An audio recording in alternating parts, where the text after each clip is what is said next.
Welcome back to RoboCast on the Daniel David Allen YouTube channel.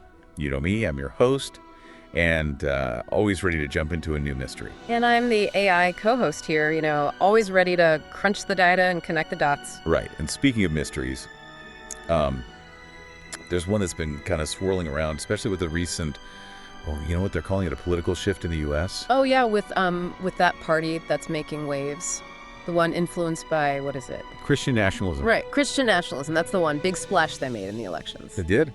And it's got some folks wondering, how strong is the foundation of Christianity? Yeah. And to zoom out a bit further, how strong is theism as a whole? That is the question, isn't it? It is. And to try and untangle this knotty question, we're turning to Christopher Hitchens' book, God Is Not Great. It came out, back in 2007. 17 years ago. Wow, time flies. It does. But, we're not just doing a book review here. Oh, no. We're going to see if his arguments still hold water today. Because a lot has changed in 17 years. It really has. And, one of the things that makes Hitchens' work so interesting is that he doesn't just critique religious beliefs. He goes further than that. He does. He argues that religion, especially organized religion, is actually harmful. Harmful. Interesting. Yeah, so to understand that, let's kind of unpack it a bit. One of his main points is that religion isn't just content with talking about, the afterlife, what happens after we die. Right. It often tries to influence, even dictate, how people who don't share its beliefs should live. Like imposing their values on others. Exactly. Hitchens actually admired intellectuals like Einstein and Darwin who challenged religious dogma. So he's advocating for science and reason? He is. And he called for a new enlightenment where those things would play a bigger role in society. Interesting. So bringing it all back, how strong is the foundation of Christianity, especially with this Christian nationalism thing taking off? Yeah, that's what we need to figure out. And to do that, let's revisit some of Hitchens' key arguments and see how they hold up in this new world. Okay, so starting with his point about religion meddling in the lives of non-believers. We're seeing that play out right now with all the debates about abortion access, LGBTQ plus rights, and even whether we should teach evolution in schools. You're absolutely right. And when a specific religious view starts shaping laws and policy, it raises some red flags about the separation of church and state, which, is supposed to be a big deal in America. It is. And Hitchens also argued that religion could be dangerous, even deadly. And while we may not have polio outbreaks these days, we do have vaccine hesitancy, some of which is fueled by misinformation with religious undertones. And in some parts of Africa, religious teachings about condoms are still making it hard to fight AIDS. It's kind of unsettling to think that some of Hitchens' points might be even more relevant now than they were back then. Definitely gives you pause. But what about his critiques of the religious texts? Do those still hold up? Well, the Bible hasn't changed, right? Those inconsistencies and those troubling passages are still there. True. And his point about some religions being started by morally questionable people, that raises questions about their authority. It does. And his idea that religions don't last forever, well, look at how many people, especially young people, are leaving religion. Yeah, that's a trend to watch.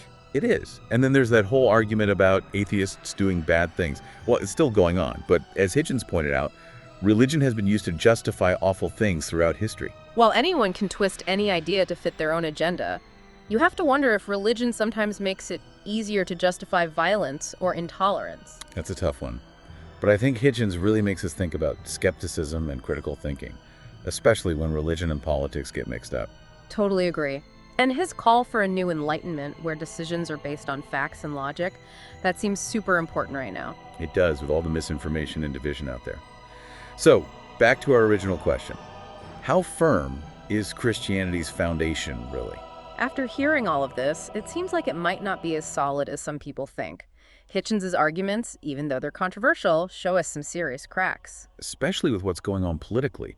If a party is going to lean so hard on religion, those beliefs need to be examined carefully. So we need to be informed and engaged. Absolutely. We can't just blindly accept any belief system, especially when it has the power to shape our lives. We need to think critically, ask hard questions, and demand evidence. And that's where Hitchens' book can be helpful, even if you don't agree with everything he says. It makes us think about things we might not be comfortable with and consider different points of view. Exactly. Whether you're a believer, a skeptic, or somewhere in between, this book can spark a conversation about religion's role in the world.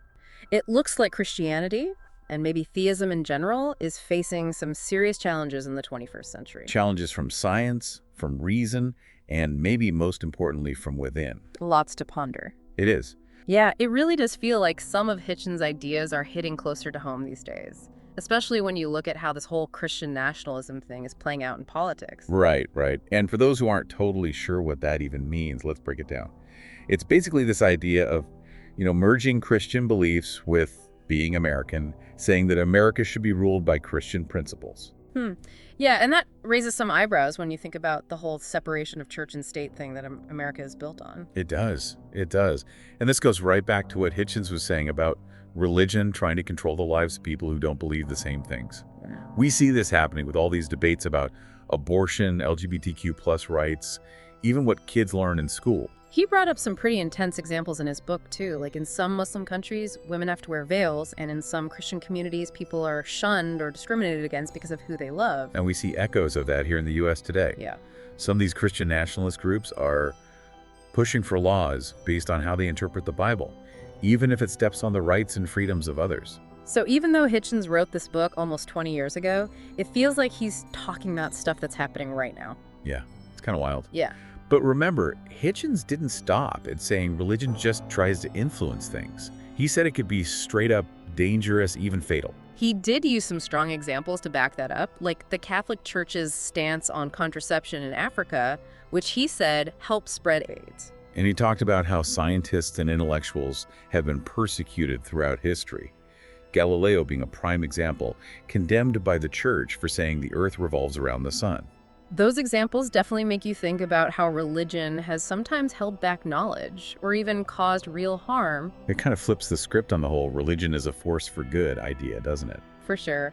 And that leads us to another one of Hitchens's bold statements, that a lot of religions were started by, well, people who weren't exactly saints. He pointed to figures like Joseph Smith, who founded Mormonism and was accused of polygamy and fraud. It's like he's saying, look, these religious leaders aren't always perfect. Don't just take their word for it. Exactly. He wanted us to question the whole idea of blindly trusting religious authority. And speaking of questioning things, Hitchens also challenged the idea that religions are these eternal, unchanging forces in the world. I mean, most religions present themselves as timeless, right? They do, but Hitchens pointed to examples like the fall of paganism in the Roman Empire to show that religions can and do disappear. And that's especially interesting when you see how religious affiliation is declining, especially among younger people. Yeah, it makes you wonder if we're seeing the beginning of the end for religion as we know it. Hitchens seemed to think it was a real possibility. It's a question worth pondering, that's for sure. But even if religion doesn't completely vanish, Hitchens' work reminds us that it's not immune to change. Things are always evolving.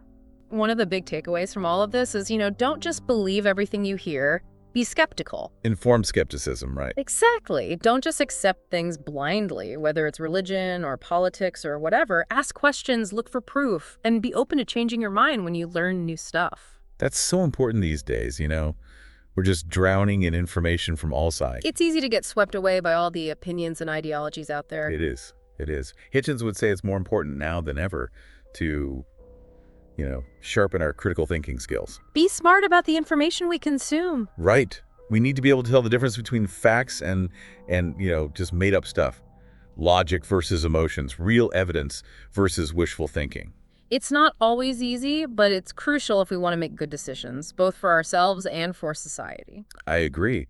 And here's another important point from Hitchens. Not all religions are the same. There are so many different beliefs and practices within each one. We can't just lump them all together, right? Right. It's easy to fall into that trap of stereotyping and oversimplifying, especially with religion. But there's just as much diversity within religious groups as there is anywhere else. And even Hitchens recognized that. He pointed out that there are plenty of religious people who are thoughtful, kind, and working to make the world a better place. Yeah, he wasn't saying all religious people are bad or all atheists are good. It was more about challenging dogma and encouraging people to think critically no matter what they believe. So after this whole deep dive, back to that initial question, how strong is Christianity's foundation, really? It doesn't seem as simple as we might have thought at first. It really doesn't. Hitchens pointed out some serious problems and inconsistencies, not just in Christianity, but in other religions too. But in the end, whether those problems are enough to completely undermine the foundation, that's up to each person to decide for themselves. I think that's a good place to leave it. We've explored some tough topics, asked some hard questions, and hopefully given our viewers something to think about. And hey, if you want to learn more about Christopher Hitchens and his ideas, definitely check out his book, God is Not Great. It's a really thought-provoking read, even if you don't agree with everything he says. It is. And if you're looking for more episodes that explore these kinds of big questions, make sure to subscribe to the Daniel David Allen YouTube channel. We're always diving into new mysteries and sharing different perspectives. Thanks for joining us.